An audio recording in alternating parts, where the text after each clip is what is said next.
स्ट्रेथम park का वह हिस्सा जिसे रुकरी कहते हैं मुझे शुरू से बेहद पसंद था।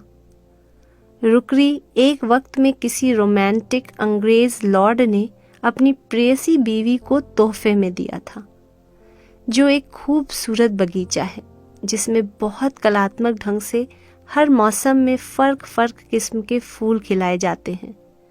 चारों तरफ हरियाली, खूबसूरत लॉन, ऊंचे ऊंचे दरख्त, बीच में लगे फव्वारे, जगह जगह कल कल करते बहते नाले, सर्प सी बल खाती घुमावदार पगडंडियाँ, कटावदार सीढ़ियाँ, लताओं और ध्रुमों से ढके आँख में चौली खेलते भूल भुलैया से अर्ध गोलाकार गलियारे, और रास्ते और उनके बीच लाल और गुलाबी फूलों से ढके आर्चेस, साथ में बेहद मनमोहक गोल, आयताकार, चौरस और त्रिकोण क्यारियों में कलात्मक ढंग से उगाए गए मनमोहक फूलों के गलीचे मन को ऐसा लुभाते हैं कि बस वहीं रम जाने को जी चाहता है। अब ये पब्लिक पार्क है, कोई भी वहां जाकर प्रकृति के साहचर्य में सारा दिन गुजार सकता है। मैं अक्सर रुकरी के उस बेंच पर बैठा करती हूँ जो अजेलिया और फोर्साइथिया की झाड़ियों के बीच बड़े ही कलात्मक ढंग से छुपाकर रखी गई है, जो मेरे जैसे ही एकांत प्रिय लोगों की सुविधा के लिए रखी गई होगी शायद। यूं यह जगह बेहद खामोश और महफूज है। काफी लोगों को तो पार्क के इस हिस्से के बारे में पता भी नहीं। बात यह थी कि इधर कुछ दिनों से मैं बेहद बेचैन थी, और इस बेचैनी का मतलब जाहिर था कि मेरे अंदर कुछ पक रहा है और कलम उसे कलम बंद करने के लिए बेजार थी। खैर, वहां बैठी मैं इस सोच में थी कि अपने ख्यालों का शायरी अंदाज दूं या कहानी का, कि एक अजब सी मगर बेहद लुभावनी खुशबू मेरे नथनों में समा गई, और मैंने देखा एक खुशगवार औरत जिसके वजूद में कशिश थी, हल्के कदमों से चलती हुई आकर मेरे सामने पड़े हुए कटे दरख्त के तने पर बैठ गई। मेरी नजर उसकी नजरों से टकराई। वो हौले से मुस्कुराई। मैं उसकी उम्र का अंदाजा लगाने ही जा रही थी कि मेरी नजर उसके रंगों के चुनाव और कपड़े पहनने के सलीके पर गई, जो कि बेहद दिलकश था।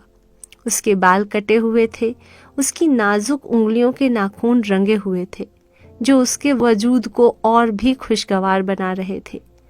वह अपनी उंगलियों से खेल रही थी। अचानक उसकी उंगलियां आपस में उलझ गईं और वह मेरी तरह मुखातिब होकर मुस्कुराई। फिर बोली, आप अदीब हैं ना? अफसाने लिखती हैं और शायरी भी करती हैं? मुझे कुछ हैरत सी हुई। फिर मैंने सोचा शायद मेरे अफसाने और रिसाले पढ़े हों या मेरी तस्वीर किसी अखबार में देखी हो। फिर भी अपने हम शहर गोरों की तरह चेहरे पर एक अंग्रेजी मुस्कुराहट फैलाते हुए मैंने कहा, आपने कैसे पहचाना कि मैं अफसाना निगार हूं? उसने जरा शोख अंदाज में कहा, वैसे ही जैसे आप अपने अफसानों के मौजू को कहीं भी पहचान लेती हैं, फिर उसको लफ्जों का जामा पहनाकर दुनिया के सामने रख देती हैं। मुझे उसके बात करने का ढंग न सिर्फ अच्छा ही लगा बल्कि खासा दिलचस्प भी लगा। यूं मुझे अजनबी लोगों से बात करने में कम ही मजा आता है, और सच कहूं तो कई बार मैं ये नए लोगों से मिलने से बहुत कतराती हूँ। जी चाहता है किसी कंदरा में चली जाऊं। यही वजह थी कि मुझे पार्क का ये हिस्सा, जो बेहद खामोश और सुनसान है, बेहद अच्छा लगता है। एक बात और है, मुझे अकेले और अकेलेपन से कोई डर नहीं लगता। मेरे अफसानों के मौजू और शायरी के तस्वुर हमेशा अकेले में ही आते हैं, जो मेरी जिंदगी को खुशगवार और दिलचस्प बनाए रखते हैं। खैर, उसके बात करने का अंदाज मुझे इस कदर भाया कि मेरा दिल करने लगा कि वह बोलती जाए और मैं सुनती जाऊं। शायद उसने मेरे ख्यालों को पढ़ लिया और वह कुछ शायराना अंदाज में बोली, मैं अक्सर आपको यहाँ तन्हाई में बैठे देखती हूँ और आपके जहन में आते ख्यालों को पढ़ने की कोशिश करती हूँ। मैं जरा हैरत में आ गई। मैंने तो उसे कभी नहीं देखा था, फिर भी मैंने उसी के अंदाज में उसे छेड़ते हुए कहा, यह तो सरासर ज्यादती है। एक तो आप बिना इजाजत मेरे बेहद अजीज और दिली ख्यालों को पढ़ने की कोशिश करती हैं और फिर मुझे अंदाज भी नहीं होने देती। उसकी खूबसूरत गर्दन जरा हिली, उसकी आंखें और होंठ जरा मुस्कुराए, फिर जैसे मुझे दावत सी दे रही हो बेहद दिलचस्प अंदाज में बोली, उसी का तो मुआवजा देने आई हूं। आपको एक अजीबो गरीब मगर बेहद सच्ची कहानी सुनाती हूँ जो खुद मुझ पर गुजरी है। उसकी आवाज की कशिश ने मुझे अपनी गिरफ्त में ले लिया और मैंने दावत कबूल कर ली। वह इत्मीनान से पेड़ के तने पर बैठ गई और कहने लगी, एक 12 साला लड़की जिसकी आंखों में सपने भरे हैं और गंडी की बूटे वाली सफेद फ्रॉक पहने अपनी बड़ी बहन के साथ किसी जलसे में सबसे आगे की कुर्सी पर बैठी है। मंच पर कई लोग बैठे हैं। उनमें बैठा एक शख्स जिसकी आंखें बेहद गहरी हैं, जिसने सफेद लिबास पहन रखा है, उसे बहुत अच्छा लगता है। फिर वह एक गीत गाता है। आज नहीं प्रिय कल कल कल लड़की को लगता है कि वह गीत शायर सिर्फ उसके लिए गा रहा है। वो विभोर हो उठती है। उसे शायर की आवाज बेहद दिलकश और वजनदार लगती है। उसकी अदाएं उसके जहन में उतरती जाती हैं। उसे लगता है अचानक उसके अंदर एक नए कायनात का जन्म हुआ है। जलसा खत्म हो जाता है। वह अभी भी कुर्सी पर बैठी है। उसकी बहन उसे हाथ पकड़कर उठाती है। शायद जो ऊंचे कद का है उसकी बड़ी बहन से बातें करता है।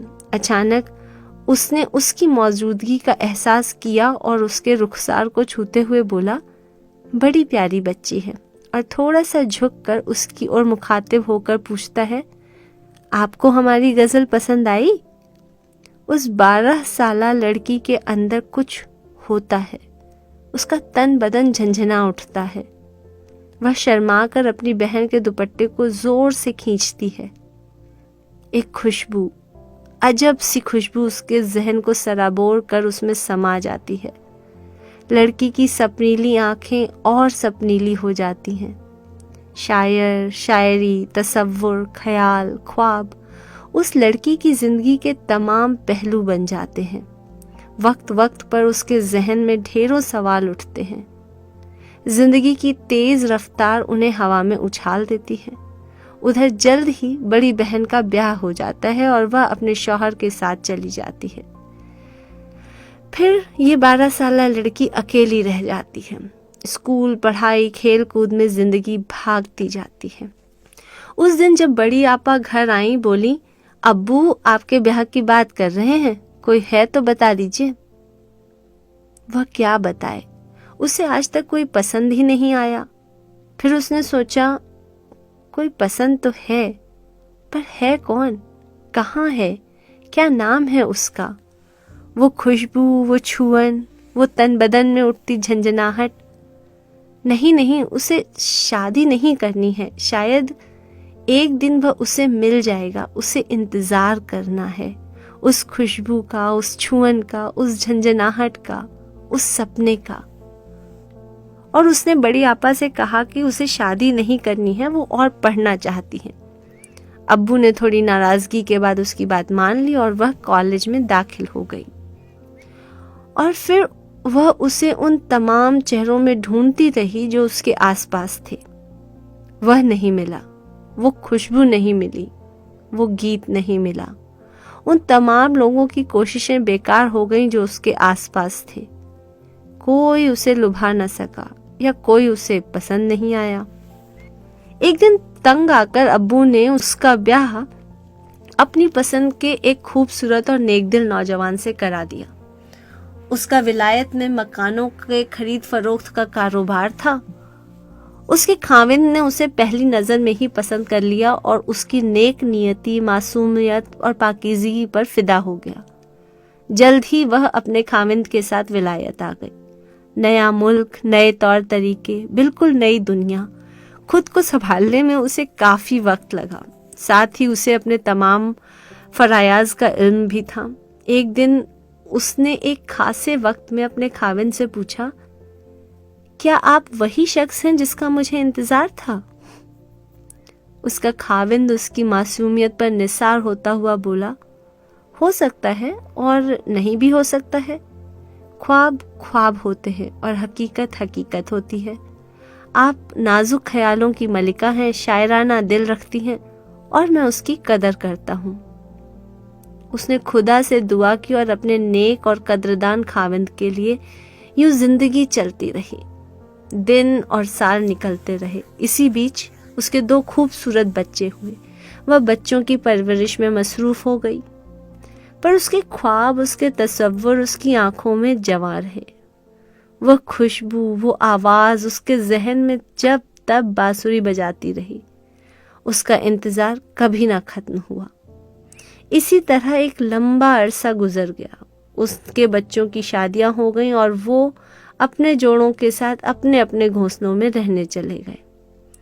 उसके बालों में कहीं कहीं चांदी के रेशे भी झिलमिलाने लगे थे। अब फिर एक दिन वह अपने शौहर के साथ जलसे में गई।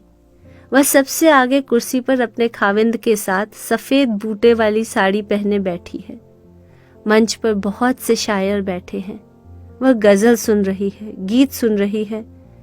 फिर वह जिसने सफेद लिबास पहन रखा है, जिसके सर पर ढेरों चील से सफेद बाल हैं, जिसकी आंखें बेहद गहरी हैं, जिसकी आवाज बेहद दिलकश और वजनदार है, वह कोई गीत गाता है। वो अंदाज, वो अदा उसके जहन में उतरती है और वह ख्यालों में खो जाती है। मुशायरा खत्म हो जाता है। उसका खाविंद उसके कंधे पर हाथ रख कर कहता है, चलिए आपका तारुफ आज के शान महफिल से कराते हैं। वह बादलों पर चलती हुई वहां तक पहुंचती है। शायर के बदन से खुशबू सी उठती है जो उसकी सांसों में समा जाती है। उसे कुछ अजीब सा महसूस होता है। कभी उसे लगता है उसका कुछ खो गया है, कभी उसे लगता है कि उसे कुछ मिल गया है। अजीब कश्मकश है। उसे कुछ बेचैनी सी होने लगती है। वह कुछ पकड़ना चाहती है मगर पकड़ नहीं पा रही है। वो शायर को आदाब करती है। शायर उसे कबूल करता है और कहता है, आपसे मिलकर बेहद खुशी हुई। उम्मीद करता हूँ आपको हमारी नज्म पसंद आई होगी। फिर वह कंधे थपथपा देता है। वो छूना उसके अंदर कहीं गहरे छू जाता है। उसका तन बदन झंझना उठता है। अचानक उसके अंदर एक 12 साला लड़की आर्गेंडी की फूलों वाली झालरदार फ्रॉक पहने नजर झुकाए खड़ी हो जाती है। वह अपने खाविंद के कोट का कोना पकड़कर खींचती है। उसका शौहर उसे अपनी बाहों के घेरे में लेकर तसल्ली देता है। वह बादलों पे सवार घर पहुंचती है और अपने शौहर से लिपट जाती है। उसका शौहर उसके प्यार में डूब जाता है। औरत को लगता है कि उसके जिस्म के अंदर कहीं गहरे में कोई मरसिया गाता रहा है और आज वह फूट फूट कर बह निकलेगा। वह खुद को बटा बटा महसूस करती है, मगर उसे हर वक्त यह ख्याल रहता है कि शौहर इस दुनिया का खुदा होता है और वह अपने शौहर की छोटी से छोटी ज़रूरतों को पूरा करने के लिए अपना जिस्म और जान लगा देती है। इधर उसे अपने जज्बातों पर कोई काबू नहीं रहता और वह एक खत शायर के नाम हवाई डाक से भेज देती है, जिसके जवाब का इंतजार उसे हर रोज रहता है। उसकी जहनी हालत दिन पे दिन नाजुक होती चली जाती है और वह दिन रात तस्बीह के दानों में उसका नाम फेरती है। उसकी जिंदगी का कोई लम्हा ऐसा नहीं जाता जिसमें उसका तसव्वुर ना होता हो। वह खुदा से दुआ करती है, अल्लाह उसे सब्र दे, उसे राह दिखाए। कुछ ही दिनों बाद मुल्क से उसकी आपा का खत आता है कि उसके बेटे की शादी तय हो गई है। शादी में उसका शिरकत करना बेहद जरूरी है। उसका खाविंद उसे मुल्क ले जाता है। शादी की गहमा गहमी खत्म होने के बाद वह अपने तमाम अजीज रिश्तेदारों से मिलती है। फिर महज इत्तिफाकन एक दिन वह अपने आप को उस कदीमी शायर के रूबरू खड़ा पाती है। वह उसका इस्तकबाल करता है। उसके सारे बदन में बिजली सी मचल जाती है। उसका खुद पर से इख्तियार खत्म सा होने लगता है, मगर वो खुद को संभालती हुई धीमे सुर में कहती है, अल्लाह, मैंने जिंदगी भर आपका इंतजार किया। आपके खत का मुझे हर रोज इंतजार रहता है। आपसे फकत एक गुजारिश है, खुदा के लिए आखिरी सफर पर मुझे आवाज दीजिएगा। शायर जो खामोश खड़ा था उसकी उंगलियों का बोसा लेते हुए बोला कि आगे से वह उसके खत का जवाब देगा। उसने अपने शौहर को बताया कि पिछले दिनों उसकी मुलाकात उस कदीमी शायर से हुई थी। उसके शौहर ने कहा, आपको उनका शागिर्द बन उनसे अपनी नज़मों की इस्लाह करानी चाहिए। वह एक नफीस इंसान और आला दर्जे के शायर है। उसने कहा, अल्लाह, मैंने कोशिश तो करी थी। और उसकी आंखों में एक बूंद आंसू छलक पड़ता है। उसके खाविंद ने प्यार से कहा, हिम्मत मर्दा, मदद खुदा, और कंधे प्यार से थपथपा दिए। छुट्टियां मनाकर कुछ ही दिनों बाद दोनों वापस अपने घर लौट आते हैं। कहते कहते वह उठ खड़ी हुई और जल्दी से कहा, अल्लाह, देर हो गई, मुझे चलना चाहिए, मेरा इंतजार हो रहा है। अभी मैं कुछ पूछना चाह रही थी और इससे पहले कि मैं उसे रोकती, वह छोटे मगर तेज कदम रखती हुई दरख्त की ओर बढ़ गई, जिसके नीचे ऊंचे कद का चील से सफेद बालों वाला एक खुशगवार शख्स खड़ा था। जल्दी ही उस शख्स ने अपने कंधों को अपने दाहिने हाथ के घेरों में ले लिया और पल भर में दोनों मेरी आंखों से ओझल हो गए। काफी देर वहां मैं बैठी उस अद्भुत जोड़े के बारे में सोचती रही। उस सारी रात मैं सो नहीं पाई। रात भर उस दिलकश औरत, उस ऊंचे कद वाले खुशगवार शख्स जिसके बाल चील की तरह सफेद थे, मेरे सपनों में आते रहे। वो अधूरी कहानी मुझे बेचैन करती रही। सुबह उठते ही मेरा इरादा पार्क में डेरा डालने का था, इस उम्मीद में कि शायद वह आ ही जाए और कहानी पूरी होने के साथ साथ मैं उसकी दिलचस्प शख्सियत का लुत्फ उठाऊं। अभी मैंने चाय बनाई ही थी और पहली चुस्की पीने के लिए प्याला उठाया ही था कि बाहर दरवाजे की घंटी बजी। तमाम जरूरी और गैर जरूरी खातों के साथ एक मोटा सा रजिस्टर्ड लिफाफा भी था। कौतूहलवश सबसे पहले मैंने उस मोटे लिफाफे को ही खोला। खोलते ही एक खत मेरी चाय की प्याली में गिरते गिरते बचा। खत किसी अजनबी की बेहद नपी तुली लिखावट में था। उसने मेरी तस्वीर एक आर्टिकल के साथ अखबार में देखी थी, जिससे उसे जानकारी मिली कि मैंने लंदन में एशियन विमेन राइटर्स क्लब की स्थापना की है और मैं उन तमाम एशियाई औरतों को क्लब में आने की दावत देती हूँ जिन्हें साहित्य में रुचि है, ताकि हम औरतें आपस में मिलें और एक दूसरे की ज़रूरतों को जान पहचान कर अपने लिए साहित्यिक माहौल पैदा कर सकें। आगे उसने लिखा था, कुछ दिनों पहले उसकी बीवी, जो बेहद नेक और पाक ख्यालात की थी, एक हादसे में मौत की गिरफ्त में आज जन्नत नशी हो गई है। वह इस खत के साथ अपनी बीवी की नज़मों का मसविदा और फोटो भेज रहा है और साथ ही ये गुजारिश करता है कि मैं किसी प्रकाशक से मिलकर इन नज़मों को एक खूबसूरत किताब की शक्ल दे दूं। वह मेरा शुक्रगुजार होगा। उसकी खुद की सेहत ठीक नहीं, वरना यह तकलीफ वह मुझे नहीं देता। मैं बेहद अजीब महसूस कर रही थी। जल्दी से मसविदा खोला और जो मेरी नज़र फोटो पर पड़ी जो मसविदे के साथ रखी थी, मैं सकते में आ गई। मेरा सर चकरा गया और मुझे चक्कर सा आने लगा। ये फोटो तो उस दिलकश औरत की है जो मुझे कल पार्क में अपनी अधूरी कहानी सुना गई थी और जिसके लिए मैं रात भर बेचैन रही।